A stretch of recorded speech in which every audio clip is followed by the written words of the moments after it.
안디옥 교회가 교리적 논쟁에 휘말리게 되죠. 교회는 언제나 어느 곳에 있는 교회든지 사람들의 생각이 다르고 또 신앙적 관점이 다르기 때문에 언제나 갈등이 있습니다. 이 갈등이 없는 교회는 지구상에 존재하지 않죠. 물론 이단들은 갈등이 없습니다. 왜냐하면 교주의 말을 절대적으로 청종하기 때문에 이단들은 갈등이 없는 것 같아요. 이단에서 갈등하면 나오죠. 이단들 빼놓고는 정상적인 교회들은 오히려 모순되게 갈등이 있습니다. 보이게 보이지 않게. 안디옥 교회가 얼마나 성령이 충만한 교회입니까? 13장에 보면 성령의 가라사대가 있는, 무슨 일을 해도 기도하고 금식하고 하는 이런 교회인데, 이런 안디옥 교회가 수가 많아지면서 이제 서서히 갈등이 생기는 거예요. 원래 안디옥 교회는 안디옥에 있는 사람들, 수리아 안디옥에 있는 사람들이 모여서 된 이방인 교회거든요. 근데 어떤 사람들이 예루살렘에서 내려왔어요. 거기 보면 어제 우리가 읽었던 15장 1절, 어떤 사람들이 유대로부터 내려왔다. 그 어떤 사람이 누구냐? 15장 5절, 바리새파 중에 믿는 어떤 사람들, 그랬습니다. 이 사람들에 대해서 야고보와 그리고 예루살렘 총회가 뭐라고 얘기를 하냐면 오늘 본문에 24절로 갑니다. 들은즉, 시작. 들은즉 우리 가운데 어떤 사람들이 우리의 시킨 것도 없이 나가서 말로 너희를 괴롭게 하고 마음을 혹하게 한다. 네. 이 어떤 사람들이 3번 나와요. 이 사람들이 누구냐? 예루살렘에 있던 사람들이라고요. 그런데 오늘 야고보가 말하기를 교회에 허락 없이 그랬어요.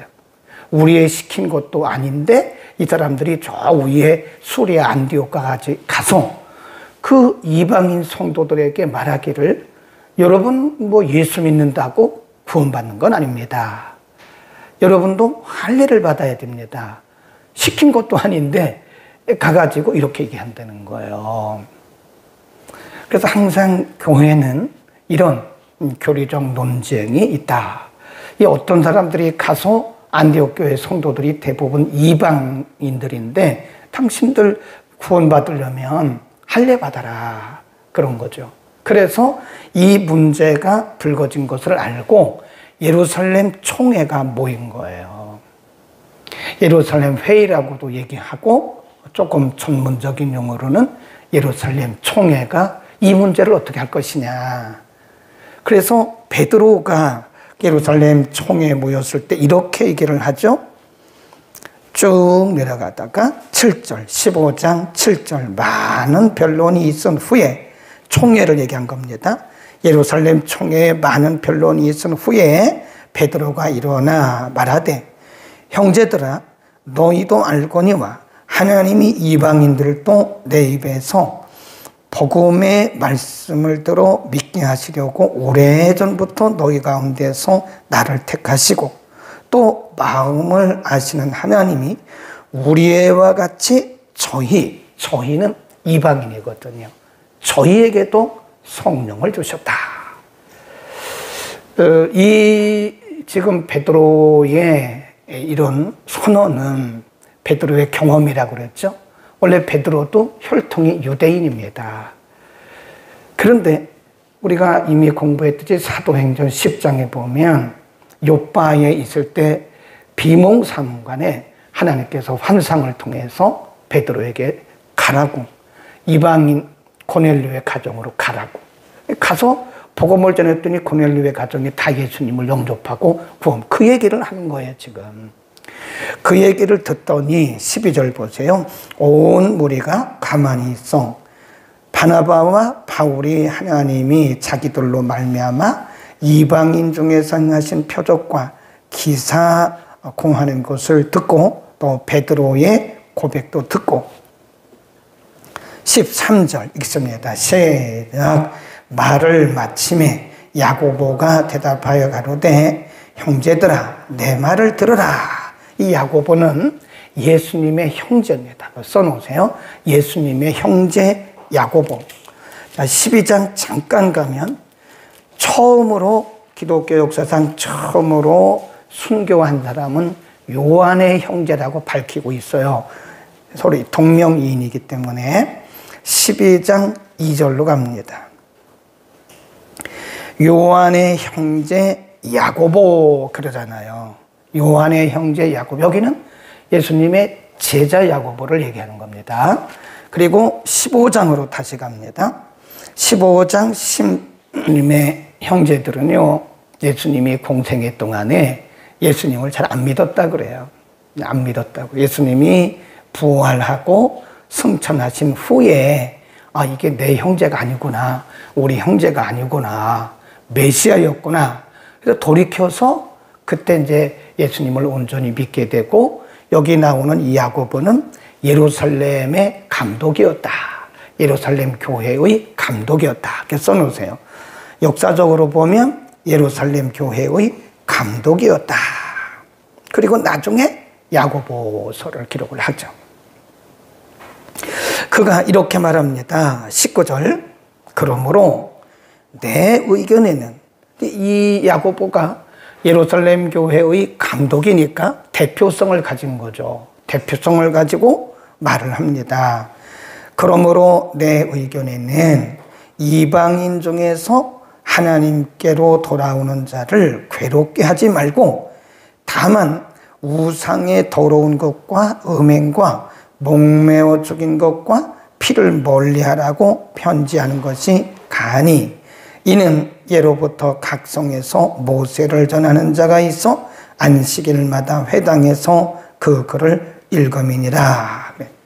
19절 20절이 이게 예루살렘 선언이라 그럽니다. 그걸 써놓으세요. 예루살렘 선언. 베드로가 말했던 7절, 8절, 9절은 베드로 개인의 선언, 자기 경험을 얘기한 것이고 지금 예루살렘 교회의 대표성을 띠고 있는 야고보는 그렇게 말을 하는 거죠. 네. 이제 우리 안디옥 교회 성도들에게 너무 무거운 짐을 지우지 말자. 다만 할례 받는 것은 의미가 없는 것이고 모세 율법을 지키는 것도 의미가 없는 것이고 다만 우상 숭배를 멀리하고 음행을 멀리하고 그렇게 그냥 자유롭게 신앙생활 하도록 하자라고 예루살렘 선언을 한 거예요. 그래서 그거를 편지에 써가지고 일치가결했다 그러잖아요. 그래서 그거를 편지에 써서 이제 안디옥 교회에 보내는 거죠. 굉장히 중요합니다. 우리 한국 교회도 보면요, 우리도 모르는 가운데 관습이라는 게 있어요. 관습. 복음은 아니에요. 성경은 아닌데 관습적으로 내려오면서 사람들을 부자유하게 하는 것들이 있어요. 복음은 자유입니다, 여러분. 우리가 복음 안에 있으면 굉장히 자유로워요. 그런데 한국 교회가 전통적으로 가지고 있는 그런 관습들이 우리의 자유를 얽매는 것들이 있어요. 그래서 우리는 그런 것들을 발견해 가지고 성도들에게 풀어줘야 돼요. 이건 복음이 아니다. 자유해라. 할례를 받아야 구원을 받는다. 이건 복음이 아니잖아요. 그러니까 예루살렘 총회가 선언을 하는 거예요. 할례는 구원의 조건이 아닙니다. 여러분 우상 숭배하지 말고 그냥 자유롭게 신앙생활 하십시오. 할례에 대해서 신경 쓰지 마십시오. 그런 겁니다. 그러니까 예루살렘 선언을 편지에 썼죠. 그걸 선언문 그럽니다. 선언문. 22절입니다. 이에 사도와 장로와 온 교회가 그 중에서 사람을 택하여 바울과 바나바와 함께 안디옥으로 보내기를 뭐하니? 가결하니. 예루살렘 총회가 결정한 거예요. 예루살렘 총회가 결정한 선언문을 이제 편지로 써가지고 예루살렘 교회로부터 안디옥 교회로 보냈는데 그 문제를 가지고 온 바울과 바나바 그리고 그 뒤에 보세요. 가결하니 곧 형제 중에 인도자인 바사바라고 하는 유다와 실라더라. 줄거 놉시다. 이 사람들을 증인으로 보내는 거예요. 예를 들어서 지금 예루살렘 총회가 이렇게 가결을 했어요. 그런데 그 안디옥 교회 문제를 예루살렘으로 가져왔던 바울과 바나바가 우리가 예루살렘 갔더니 예루살렘에서 사도들이 총회를 열고 이런 결정을 했어요. 그리고 그 결정문을 우리가 가져왔어요. 그러면 안디옥 교회가 그거를 믿기는 하겠지만 객관적으로 그거를 잘 신뢰를 안 할 거라고요. 그게 지혜예요, 지혜. 그래서 예루살렘 교회가 유다와 실라라는 사람을 같이 보내는 거예요, 지금. 바울과 바나바는 원래 왔던 사람들이고 지금 예루살렘 교회에 있던 유다와 실라를 같이 보내서 그것을 그 선언서를 보내는 거죠. 거기 보세요. 그 편지에 23절입니다. 그 편에 편지를 붙여 이르되 사도와 장로된 형제들은 안디옥과 수리아와 길리기아에 있는 이방인 형제들에게 문안하노라. 들은즉 우리 가운데에서 어떤 사람들이 우리의 시킨 것도 없이 나가서 말로 너희를 괴롭게 하고 마음을 혹하게 한다 하기로 사람을 택하여 우리 주 예수 그리스도의 이름을 위하여 생명을 아끼지 아니하는 자인 우리의 사랑하는 바나바와 바울과 함께 너희에게 보내기를 일치 가결하였노라. 그리하여 유다와 실라를 보내니 저희도 이 일을 말로 전하리라. 그래서 이제 가서 얘기를 하죠. 30절로 갑니다. 예루살렘을 떠나서 이 편지, 예루살렘 총회가 가결한 내용을 선언문을 가지고 안디옥 교회로 가는 거예요. 그래서 안디옥 교회 갑니다. 30절. 저희가 작별하고 안디옥에 내려가 무리를 모은 후에 편지를 전하니 읽고 그 위로한 말로 기뻐하더라. 유다와 실라도 선지자라 여러 말로 형제를 권면하여 굳게 하고 얼마 있다가 평안히 가라는 전송을 받고 어디로 돌아가요? 예루살렘으로 가잖아요. 이게 지혜예요. 우리가 복음도 그리고 맞는 말도 객관성이 있는 게 좋죠. 제가 늘 하는 얘기가 신앙은 상식적이어야 돼요. 너무 비상식적인 일을 하면 안 됩니다. 네. 그리고 또 하나는 객관성이에요. 객관성. 성경은 객관적 진리거든요. 모든 사람들이 다 받을 수 있는 객관적 진리예요. 그래서 성경에는 주관적인 것과 객관적이 있는데 이거를 객관화시킨 객관적 진리라고 그럽니다. 그러니까 예루살렘 교회가 예를 들어서 이런 정말 멋있는 결정을 하고 선언문을 만들었어요. 선언서를 만들었어요. 근데 바울과 바나바를 통해서 이것을 보냈으면 안디옥 교회가 신뢰를 안 했을 거예요. 그러나 객관적으로 모든 사람들이 인정하는, 여기 그랬잖아요. 모든 사람들에게 인정을 받는 유다와 실라를 함께 보낸다고 그러잖아요. 그 교회에서 객관적으로 인정받지 못한 사람을 함께 보내면 안디옥 교회가 이해를 하겠습니까? 그러니까 객관성이라는 게 굉장히 중요한 거예요. 예루살렘 교회가 예루살렘 선언문을 가지고 안디옥에 가서 딱 선포를 하는 거예요. 근데 그 안디옥 교회 예루살렘에 와서 할례를 가르친 사람들도 있었다니까요. 할례를 가르쳐서 안디옥 교회를 미혹하고 혼돈케 했던 그런 사람들이 안디옥 교회에 있었어요. 그런데 예루살렘 총회의 선언문을 가지고 와서 딱 발표를 하니까 딱 그때부터 멈추잖아요. 이게 멋있는 신앙입니다. 어떤 분들은 내 생각하고 다르니까 나는 이 교회 안 나와. 너무나 유치한 거죠. 그건 아주 어린아이거든. 유아기적인. 그래서 공동체가 객관성을 가지고 딱 정한 것에 대해서는 우리가 일단 내 생각과 달라도 공동체가 정한 객관성 있는 결정에 대해서는요, 그냥 따라가야 돼요. 그게 정말 멋있는 신앙인입니다. 아멘. 근데 가끔 우리나라는 그걸 못해요. 정당들도 보세요. 이따가 자기하고 틀리면 나가잖아요. 이쪽 정당에 있던 사람이 그 다음날 저쪽 정당으로 가서 거기 서 있더라고. 내가 보면서 아유 저런 저렇게 중심이 없는 사람들이라고. 그러니까 우리나라에 정당이 수십 개예요. 이름도 못 들어보는 정당이. 교회도 그렇게 옮기는 사람도 있더라니까요. 자기 마음에 안 맞으면 옆에 교회로 가요. 야, 이 사람들은 정말 유치하게 짝이 없구나. 유치하게 짝이 없구나. 진리와 비진리의 문제를 가지고 얘기해야지. 그건 객관적인 거잖아요. 자기 주관적인 감정을 가지고 신앙을 그렇게 하는 것은 제가 볼 때는 그것은 유치하게 짝이 없는 그런 신앙이다. 저는 그래서 안디옥 교회를 보면서 역시 기도하는 교회는 다르구나. 아멘. 기도하는 교회는 다른 거예요.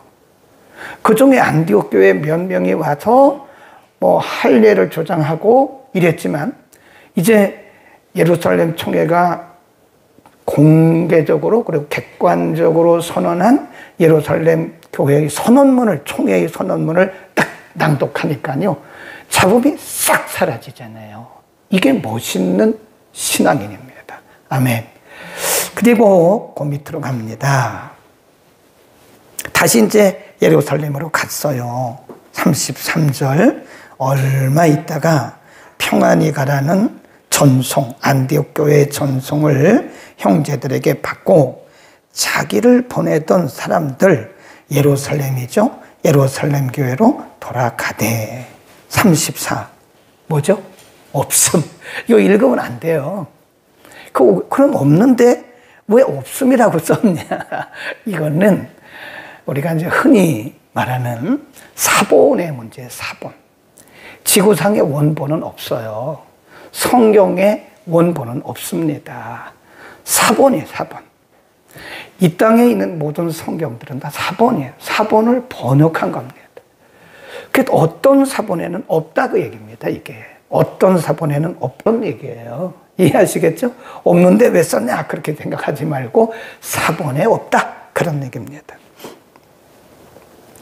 35 읽습니다. 시작. 바울과 바나바는 안디옥에서 요하며 다수한 다른 사람들과 함께 주의 말씀을 가르치며 전파하니라.